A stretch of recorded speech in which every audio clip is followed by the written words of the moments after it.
Welcome to a Righteous Fire Inquisitor sort of build guide. Before you watch this video, I'd like you to know two things. This is a completely unedited video. If you're someone who doesn't like that, you can click off, it's up to you. Number two, this is not my build. The build is credit to Pohx. I'm sure most of you that watch this know who Pohx is. He is a Path of Exile player and a Twitch streamer. If you don't know, I will still include his Twitch link in the description, plus his YouTube channel. Now, what am I here to talk about? I'm here to talk about Inquisitor as Righteous Fire. As I said, Pohx, all credit goes to him, but I somewhat min-maxed it. I am very thankful to Pohx for making this build. He is the person who theory crafted with Tempered by War. This basically makes it so, in his words, elemental damage is a meme. And it is, I completely agree. All forms of degen and all forms of elemental damage are completely a meme in this build. And if you can get good gear, you can also cap chaos resistance. So chaos resistance also becomes a meme in this build. Now, the talking points of this video is that Righteous Fire Inquisitor actually has become, for me, the new norm for Inquisitor or Righteous Fire. What I mean by this is, when I pull up the PoE here, is that the new norm, as in I would rather play Inquisitor than Marauder for Righteous Fire or any other new league in the future, if they don't change Pious Path, obviously, because this is what enables it. If they change Pious Path, the build is dead. If they don't, poggers. So why do I think this is actually objectively better? I don't know if this was Pohx's plan to create such an OP build. I know someone asked him in chat yesterday that why don't you play Chieftain or Juggernaut or whatever, and he said, oh, I just like to play what I want to play. I don't think he ever intended to make this as OP as it turned out to be. I don't know if he knows it, but if you actually min-max this build, it just outshines, I believe it outshines Chieftain and especially Juggernaut in every single way. Now, let's talk a bit about Juggernaut. I'm a Juggernaut main. Let's just get that out of the way. I'm not throwing shade at any Juggernaut players out there. I love Juggernaut. But it used to be that Righteous Fire is just Juggernaut, Jug. So like, if you play Righteous Fire, you should play Juggernaut. Now, I used to somewhat agree with this until I tried this build. Now, I would never play Juggernaut again unless they nerf Pious Path. So, Juggernaut is forced to use Calm's Heart.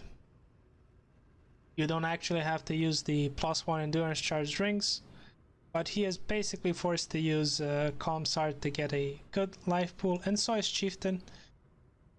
Basically means you lose an entire 6 link of damage, which currently on Flame Wall I do about 4 million DPS. That is without the enemy being covered in ash, which can happen in this build. We have Wrapped in Flame. It's just inconsistent. That is why I have left it out. Now, when it comes to Juggernaut, it's still good, but it's, compared to this, I would say it's average. I would honestly say it is average, and so is Chieftain. I think Chieftain is objectively better than Juggernaut overall as a Righteous Fire character. Now, why is that? You can say, oh, I have Unstoppable on Juggernaut, I can just do whatever I want on bosses. That is true, but you have so much less damage. Chieftain has dot multi. he has guaranteed covered in ash, and he has this node. This node is the most broken node on Chieftain, as you get fizz damage from hits taken as fire, and you also have tempered by war, means every single damage hit you take you also take fire. So this is procced every single time you take fire. You basically get 50% life recovery all the time. So this is really good. You should play Righteous Fire without this if you're Chieftain. Take this. Really OP. Now, to say that this is objectively better, I would say so. Why? Well, because on Chieftain you also have to run Calm's Heart. Calm's Heart, I would say, is a good item. It's just you lose single target, you lose an entire 6-link. So if you put Calm's Heart, you can reach up to 8.5k life, I believe. But that is with really good gear. That is with such good gear, and I still think this is better. Even on 8.5k life as a Chieftain, I still think this is better. Why? Because here you can actually run a 6-link, and you still get to have more net life than a Chieftain with Calm's Heart. So that's why I believe this is objectively better than Chieftain. Chieftain is good, you can still play Chieftain, but you will have a lot less single target damage because you sacrifice an entire 6-link and you have to run either a Scorching Ray and or Flame Wall on a 3-link, which is just, in my opinion, you don't have to. You can just run Wave of Conviction and just proc EE to convert that into fire and just don't have a negative EE. That is my talking points as to why I think this should be the new norm for Righteous Fire. Also, with this much free, this is free, right? This is your life pool, like 1,000 more life on you would have 1,000 more life on a Chieftain, but you wouldn't have the energy shield. With a double cluster setup, I don't ever see myself hitting a huge total amount of life on Chieftain if I run a 6-link and a double cluster setup without perfect mirror tier gear, which is something I don't ever see myself achieving. So that is why I think this is a better build, because it actually makes it so you're tankier or, well, cheaper. And the one thing that enables this build is a replica soul tether, actually. So this actually is the build enabler. Without this, I would not play this build. This makes it so you take 50% of non-chaos damage to life and energy shield. You might think this is bad, but because we're Inquisitor and we regen both at the same time, we regen ES and life at the same time, you basically take 50% less damage because you regen both at the time. I'm just saying this for someone that doesn't maybe know this. I know that a lot of people who will watch this video probably already know this interaction, but I'm kind of surprised at how broken Inquisitor is and nobody is playing it. That's one of the main reasons why I'm making this video, is to just talk about Inquisitor basically, and why you should play it. If you have currency, this might be a build you want to min-max. Obviously this is Soul of Solaris and this is Gruthal. Those are the Pantheons, if anyone was wondering. I forgot to add them. So Pohx is currently also playing this build. Obviously I wouldn't have made this build ever if he hadn't made his video. So once again, I thank Pohx. There is a few things you can min-max here, and also thanks to Pohx I figured this out. I actually did not know you could have plus max res on your boots, which is actually what I'm currently working on, as yesterday on his stream he showed me that you actually can have plus to fire res on your boots. So this is what I'm currently working on. The process of making this is you just hit T1 resists and And you need dex, obviously. You need dex somewhere on your gear. I opted to get dex on boots. That's just what I did. You can do whatever you want. You can get it on your gloves, whatever. So I opted to get dex on boots. I crafted this with deafening essences of sorrow. They guarantee dex, and I hit the T1 roll, and then I just T1 resist roll, and then I just added fire until it was T1. It took me about like 6 or 7 crafts, which wasted 7x. And then I was left with I also hit T1 life the first time, so that's how the boots rolled the first time. So I was left with life, triple T1 suffixes, and now I'm in the process of finishing up these boots. So once you actually hit T1 fire resistance, so I have to convert this fire resistance into lightning, and then do remove at fire until I hit T1 fire to +1 maximum. And then you use an Maven's Orb, and this, you might say, this fizz, what the hell is this fizz damages lightning? Well, this is the condition that you need to have to use a Maven's Orb, right? You remove 1 influence modifier and you upgrade the next influence modifier to the next tier. So I need to have a tier 1 fire res here, upgrade it to +3.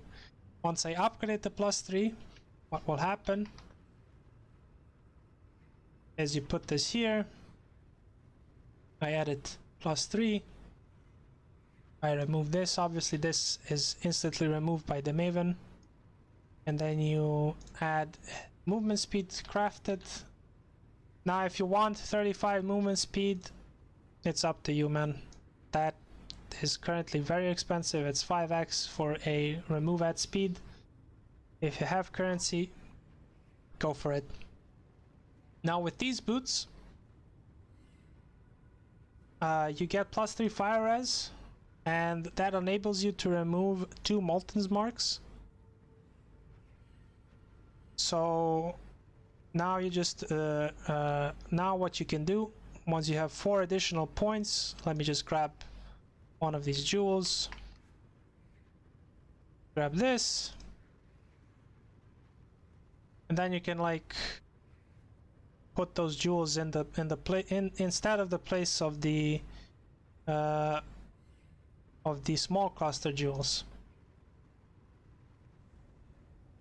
So there, this brings up your damage a lot, by a lot, and these jewels are really not expensive. Like a triple damage modifier for Righteous Fire, you'd think this was expensive with maximum life, but it's actually not. They're currently going for 50 chaos minimum up to 1x. This is very affordable, especially because you need like 2 or 3 of them. So this is very affordable.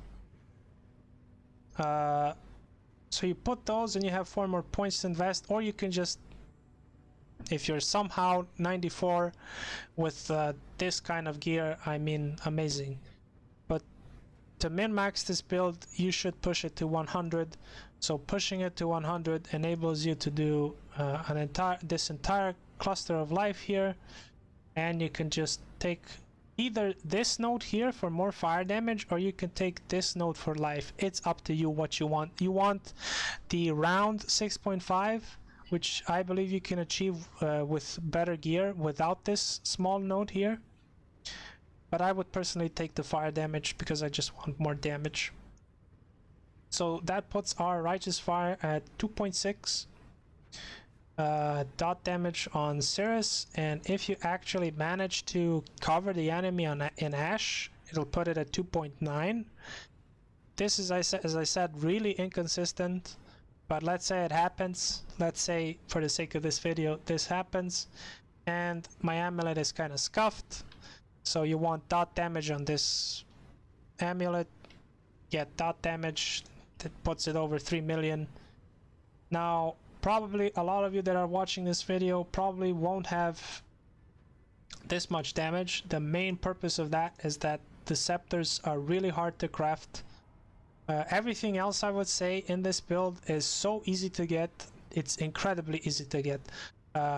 Curse on hit, flammability. All you need to do is have double T resist, double T1 resist, and an open suffix, and then just lock. Just have full prefixes. Just have full prefixes.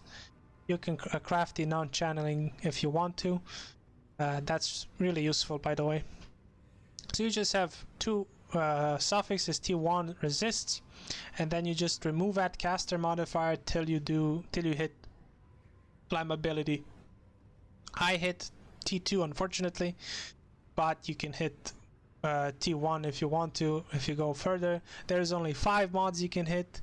The highest weighted mod is cast speed, and there's 2 other mods, which is vulnerability on hit and then flammability on hit. There's a total of 5 mods you can hit. It's very easy, shouldn't take that much currency honestly.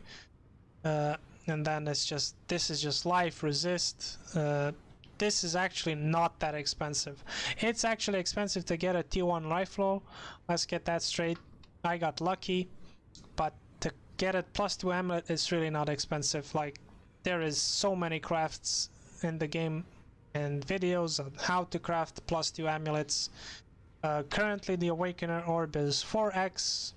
I'm sure you can get it cheaper because there's a lot of them posted for 3.2 to 3.5. Sure, you can get it cheaper. You get +1 amulets, and then you just obviously you get a marble and you slam. There you go. Pretty easy.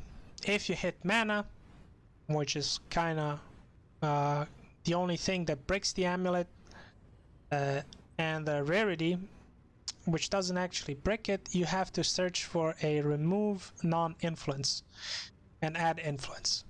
If you actually hit a prefix and it's not something that it's removable, then the item is bricked. If you hit a suffix, then it's good. If you hit a prefix with an influence that is removable, that is also good. The only 2 things that when you reroll the amulet are bad are rarity of items and mana. That's the only 2 things you can't remove on the amulet. That's about it. So now those were all the talking points I really wanted to talk about. There's kind of not really much more to talk about. Min-maxing this build has been a blast. Has been an absolute blast. I more focused on armor on my gear. As you see, I have armor. Everything is armor based, and obviously if you're rolling a helmet, it should be armor because there is a mana prefix on the energy shield base, and it makes rolling the helm a lot harder. There is a lot of guides. If you ever have any questions on how to craft your gear, or if you just want something price checked, I played PoE for many years. I played a lot of builds. I know most of the prices on most items. I don't know everything. You know that meme where it's just how many hours on Path of Exile they have, and I personally have over 3,000. And would you consider yourself an expert at the game, and it's just a crying cat face? That's me, and I think a lot of other Path of Exile players, but it is what it is, you know. So this is the character. Once again, thank you Pohx for this character. I made so much currency from this character. Bosses, like I'm gonna do a Sirus Awakening 9. I have it ready here if you want to stay for that. And then there is also just another thing I would like to talk before I do Sirus. There is another Righteous Fire build from another YouTuber whose name I forgot, but I will link his YouTube channel and the build in the description. It's basically an auto bomber for Elementalist, because Elementalist is also good right now with Righteous Fire, but I would not consider Elementalist a bosser. It's really not as tanky, it doesn't have as much survivability, but it is so much It's such a better mapper than Inquisitor in every single way. The only reason why I wouldn't consider Elementalist a bosser is because it lacks survivability. It has the damage, like it has the damage. An extra 25 exposure and 30% more ally damage, and you're also ally immune, makes this build really, really good. Like, Elementalist is a worthy contender in my opinion, but when it comes to bossing, I would never use that over this. And what you also can do, what Pohx is also actually doing, he's using an exploded chest, and if you actually use an exploded chest and a taste of hate, the only reason I'm using taste of hate is just for the fizz damage taken hits as cold. That's the only reason I'm using it. The other thing, once you actually have a exploded chest, if you want to roll an exploded chest, you would have to drop life for an exploded chest. That's just what it is. If you want to drop life, you can do that, but then you would have to, whenever you run and you kill stuff with righteous fire, the bleed explosions also are converted into cold, which also procs your EE, making it so you apply to EE to everything you go. I don't personally need that. I deal so much damage already, so I don't actually need that. That is maybe something I would want to if I am like at a point in the league where I just say, okay, I am done with bossing, I want to clear maps. Then that's maybe something I will do. But for now, I really enjoy bossing. Everything about bossing is amazing. I would recommend this build 10 out of 10. And you might have seen that I have 163 fire res, because Lethal Plight is just an OP jewel you can roll in this build. I have triple fire resistance, which is just insane. This is such a huge overkill. You do not need triple fire resistance. You only need one, because I don't run fire resistance anywhere on my gear. I just get fire resistance from Purity, and I get fire resistance from these small nodes. So when you actually do drop those nodes, you lose 30 fire resistance. So now that I think about it, you may actually need this here. So how you cap fire resistance once you actually do drop these two nodes here is up to you. This is how I will cap it with the Lethal Pride. So yeah, if you want to, the video is basically done. I will now mute myself and I will go and do Sirus Awakening 9, showcasing some of the damage of the build. If you want to stay for that, feel free to. If you want to check out Pohx, there's a link in the description. If you want to check out me, I stream on Twitch. The YouTube channel is pretty much there for now. It's just for this video because this is probably one of the most OP builds I've ever played in Path of Exile. It's just so good. Do not ask me about the hits as taken as cold, because this fire is just so expensive, and if it's an 8, it's basically my entire build. So that's it. Thanks for watching. Yeah, Sirus 9 incoming.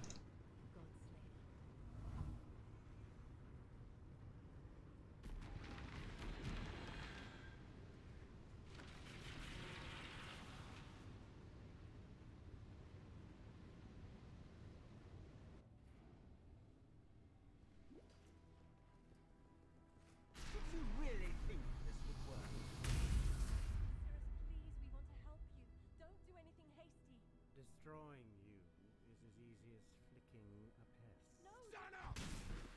Kirak! How boring and small. You want the Atlas? Take it. It's yours. But Ori, I will burn to the ground. Perhaps the suffering of my fellow citizens will finally stir.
thanks for watching, everybody.